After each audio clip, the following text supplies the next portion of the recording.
It's been a pretty interesting vibe at the shop lately. Sales are a little bit slower,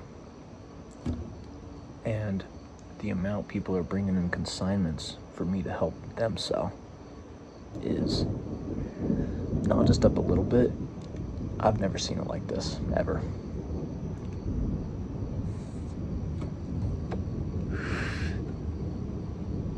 We have, oh God, I don't even know. Seems like we have consignments in every single day right now. It's kind of interesting. So, one theory is people are running out of money, and that's why the sales have slowed down, and people are running out of money, and that's why everyone's bringing in consignments. They're trying to offload their gear.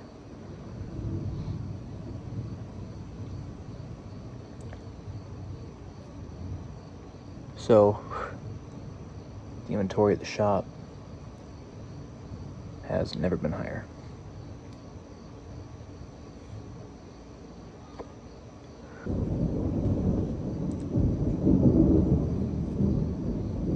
God, I love the rain.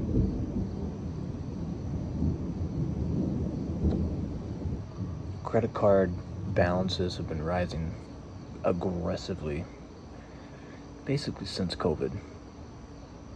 And that's not exactly slowing down, but what has been shifting a little bit lately is the defaults are currently on the rise. So people have been floating with credit, getting by with credit. I saw one thing a while back where people are buying groceries with credit. It's obviously not sustainable. So you can run that game for a while. Eventually, if you don't make the payment, and the payment starts to get too large, or now you have two cards, now you have another car loan, another credit card, oh, let's go get a line of credit, okay, let's do a home ec.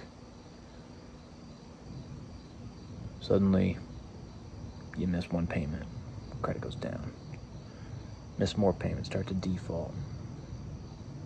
Now they won't re-up on the credit. And what happens when that starts to hit a point where people still can't pay for the essentials day to day?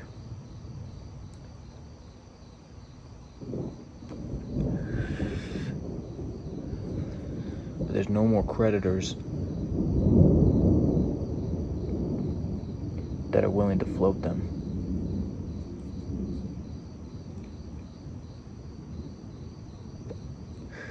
And we're going to get a very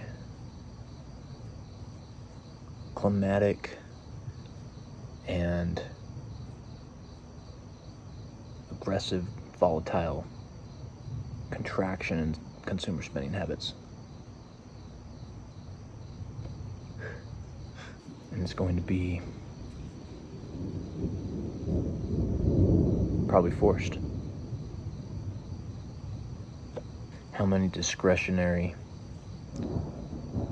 activities, assets, discretionary spending patterns will be cut back on? It could be some of the small stuff like Netflix.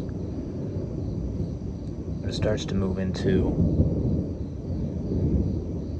let's not order Uber or Uber Eats. We'll go pick it up ourselves. The next step after that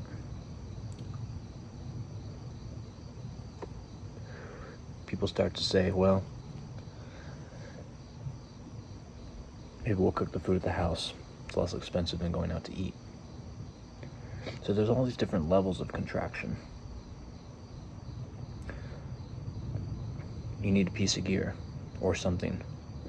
You buy it used on the marketplace rather than going to buy a new one. You buy from the grocery store instead of the restaurants. Maybe maybe you sell your expensive car and get a less expensive car that's more economic with the gas mileage. Oh, there's the ring. You guys might be able to hear that. I'm sure you can. Just made its way over here.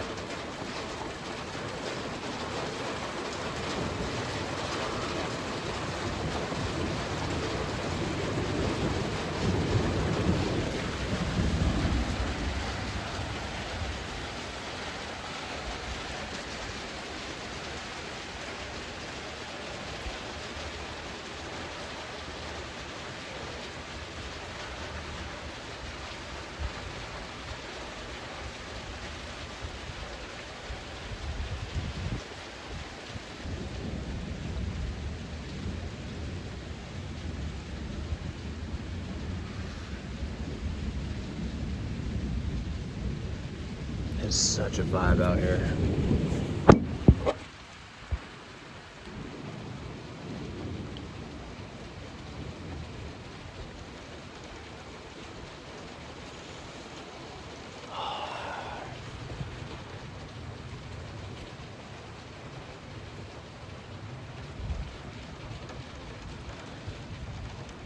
Well, I guess the business has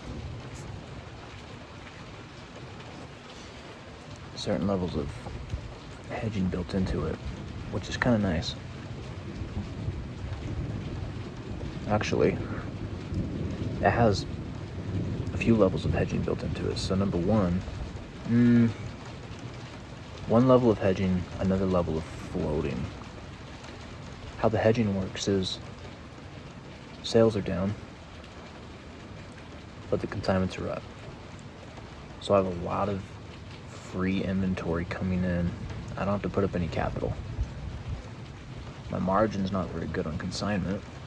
Obviously, someone comes in off the street, I want to give them the best cut I can give them to get their business. But again, this is inventory that I can represent. And all I really have to put into it is a professional photo shoot, description, talking to customers, when it sells, pack and ship. That's it. I give them a very large cut of the deal, but I make some money. And there's a couple other things that consignments do that maybe not everybody thinks about. Number one is it gives me access to really high-end pieces of gear. Some of this stuff is $5,000, $6,000, $7,000. Nobody's gonna pawn that. It's too big of a loss. So you can bring in a piece of gear that'll sell for $5,000, 80% to you. That's good margin. You don't have to deal with customers. You don't have to list it. Photos, you don't have to worry about packing and shipping, insuring the unit, anything. And you can clear $4,000, 20% to the shop. I make $1,000. Now, before you get ahead of yourself, $1,000 doesn't go that far in this business. It covers just the business expenses till about lunchtime. So I'm gonna have to make another $1,000 before I close. And then if I want to pay myself for the day, which is reasonable, right? Most of you, it's a Tuesday, you're working, getting paid.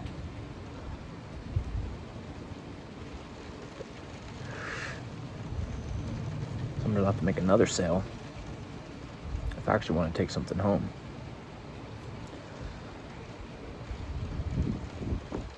So it works out. When low-end gear comes in the shop, I tell them, just sell it to me cash. I don't give you as much, but there's not enough total dollar amount in the revenue on a piece of gear like that to make it worth any of the paperwork. Consignment doesn't make any sense. I gotta call you, we gotta fill shit out. We gotta follow up, I gotta write you a check. I gotta do the accounting for it. I'll just give you cash. For higher end piece of gear, 80% to you. It's good margin.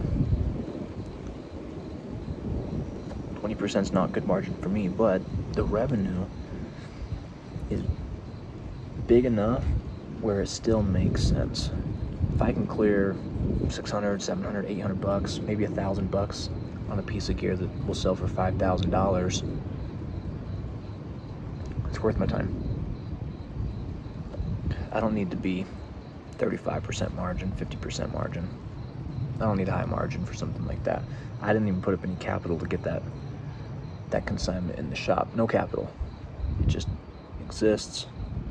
A little bit of time for me to represent it. We can make some money. Customers are happy. Clients are happy. Another reason to consign: if you sell your $5,000 guitar on the streets yourself, you'll probably actually only clear $4,000 anyway. Because I'm a reputable shop, I can get top dollar for it. People will trust it. I do authentication of the unit during intake.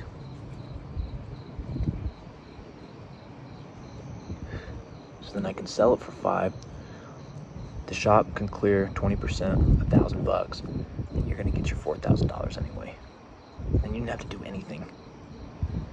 And as probably a lot of you know, selling on the marketplace,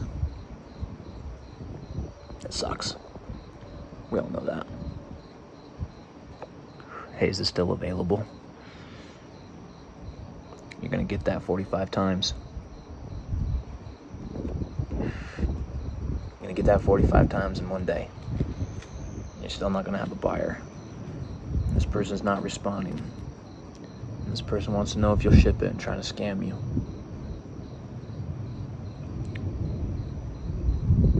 Big headache.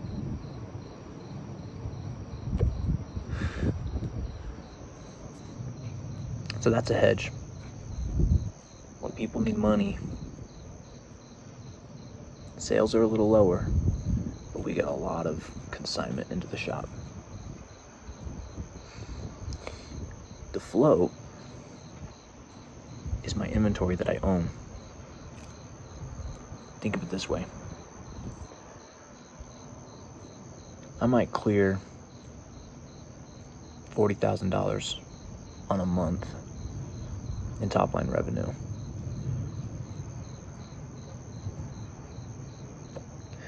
You think that's a lot until you realize that most that gets eaten up reordering the product. With what's left, I gotta pay my guys. I gotta pay rent on the business. I haven't paid myself, by the way. Keep that in mind. I gotta pay for credit lines. I gotta pay for business loans. I gotta pay for utilities, not cheap. I gotta pay for insurances, workers' comp, insurance, employment taxes, and different types of insurances. There's insurance on the building. There's insurance on the product. There's insurance on the customers, general. There's insurance on my employees.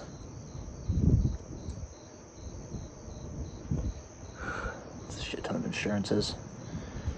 I haven't paid myself yet. Gotta reorder all the product. I gotta pay out all the commissions for all the consignments that sold. I'm writing everybody checks.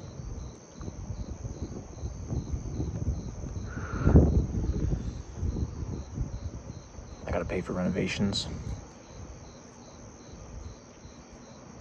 I gotta pay for hosting. I gotta pay for accounting. I gotta pay for my accountant.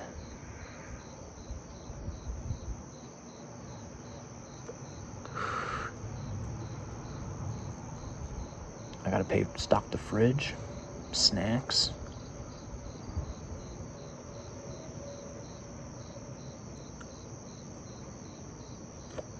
I gotta pay for retail displays, paint, floor, rugs, carpet, vacuum cleaners, Shop tools, goddamn. Shop tools are a lot of money.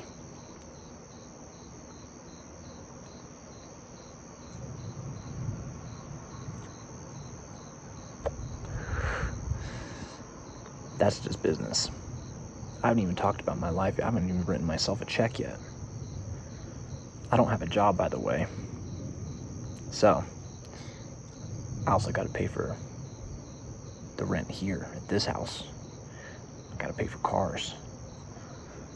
I got to pay for utilities here, internet, Netflix for the kids.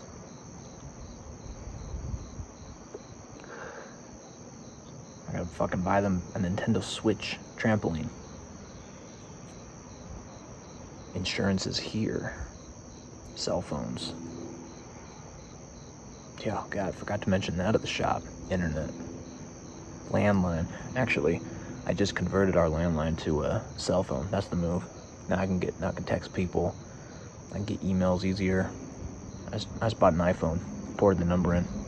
And it's cheaper. So that's the move. But internet's expensive. It's not that expensive, but, you know. POS software. That's another one I pay for. That one's actually pretty expensive. Oh, don't even get me started on the credit card fees. Credit card fees are absolutely insane. And sales tax. I pay 2 sales taxes every month. One to my city, one to my state. This is forever.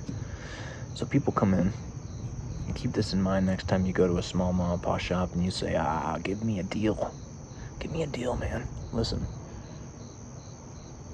that $1,000 whatever that you're buying from that person, he's not making $1,000. Stop thinking that way.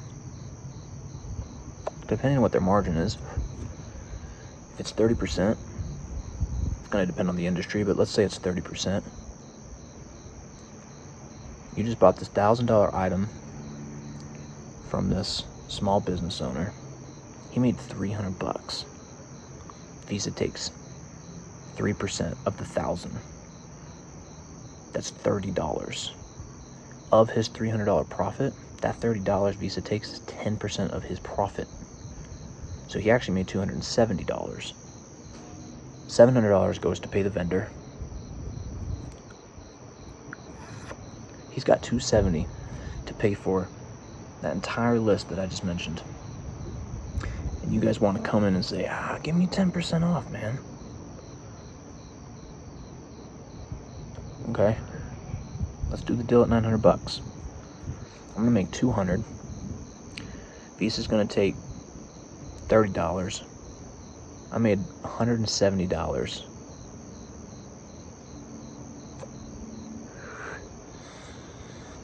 It's tight. It's tight. Margins are tight. Business is hard.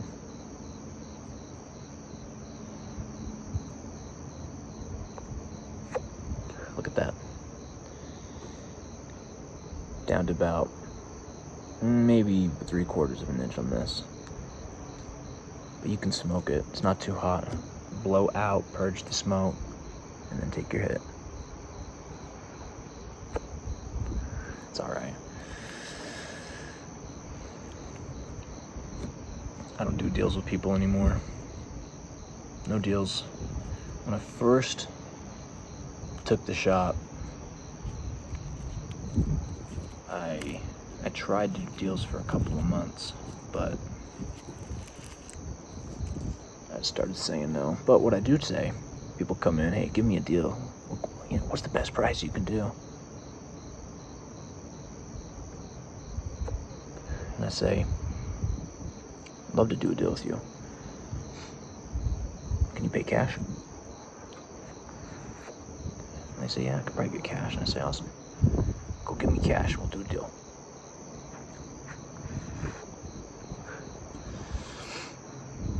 And I don't think I've ever had a deal where I didn't feel them lose respect for me once I started doing that.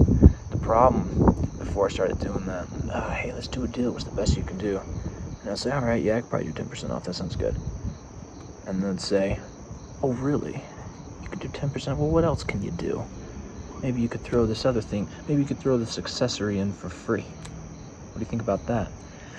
And then I'll say, I don't think I could do 2 deals. And then get all pissy. No deal then. You give them an inch, they want a mile, and they start looking your pretty little gift horse face right in the mouth every single time.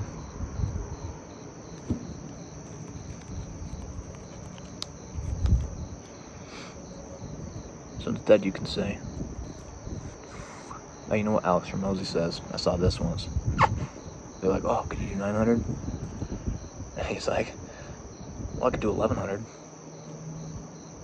I could definitely make it work at 1100. I'll say, no, 1000's good. I've never tried that.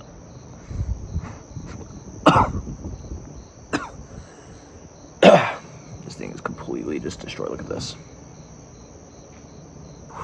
I'm smoking a fucking nub. It's over. I was gonna keep smoking so I can keep talking. But I don't do deals. I've never tried Hermosi's line. My line works pretty good for me. I'd love to do a deal with you. Can you pay cash?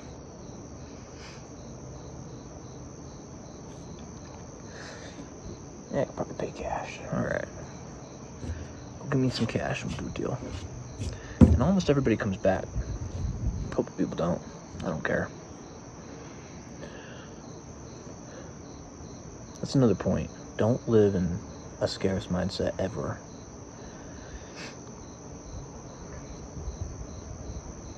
And this is kind of a double. This is kind of a double 2-timer. Not only do I recommend never live in a scarce mindset thinking that, I gotta close this deal. There's another deal, man. But the person that's being difficult to close, you don't want them as a client anyway. You really don't. I do this on online sales too. People start asking all kinds of questions. At one point, I just didn't even respond. I then realized the algorithm will actually punish you for that. So you gotta respond. So now it's just some automated, stupid response. And it says something like, we've received your message, thank you for contacting us. I don't even answer their questions. It's like, first of all, go do the research yourself. I'm busy. And look, if you're starting out and you don't have a consistent pipeline, then okay, maybe you kind of have to go through the shit for a while. I get that. But I'm so busy, there's never not something to do, ever. I have a forever to-do list, and every minute I spend trying to answer your questions because you don't want to go do the research, and then as soon as I answer them, you stop responding anyway. That's a minute I could be doing something productive to generate revenue. I used to try to answer the questions. Probably 19 out of 20 times, there's no response once you answer their fucking list of nonsense. I've maybe closed 1 or 2 deals. I probably did it for about 6 months, and I probably closed 1 or maybe 2 deals out of any deal that was this long questionnaire. I don't do that anymore. Look, you can research what the specs are on this unit yourself. And if you're not happy with the photos and the description that I've put up to represent this, then that's okay. This doesn't have to be the right fit. This doesn't have to be the right deal for us. I'll always sell it to somebody else. There's always another client.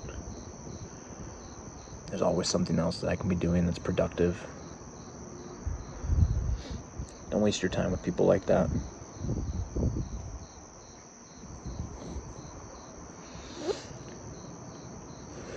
That's been one of the most strategic areas to learn to navigate as an owner in a local shop is figuring out how to protect my time as a resource.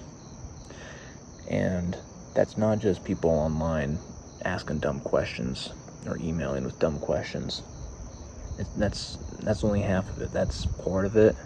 But the bigger part is people want to come in and just talk, or they want these free appraisals, or they just want access to your time, and everybody feels entitled to it. And you have to firmly but politely set boundaries and expectations. And they're continuing to ramble. One I've been trying lately, and this seems to be pretty successful, is, well, listen, man, it was great to catch up. I got to get back to work. Is there anything else I can help you with before I jump out? Something like that. And they say, oh, no, I think you got me covered. And I say, awesome, dude. I'm going to get back to it. Feel free to keep looking around. I'll see you on your next visit. I shake their hand, and then I just walk to the other side of the shop, just get some other shit done. But that's a tough one to navigate. People want access to your time. And there's nothing wrong with that. I'm a social guy, so I don't mind those conversations, but goddamn, you can easily just eat your whole day and you didn't do shit because 7-8 people came in and they all want to talk for 45 minutes each.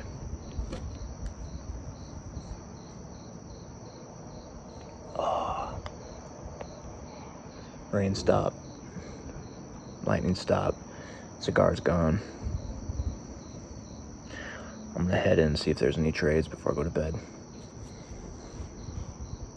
See you guys real soon. Later.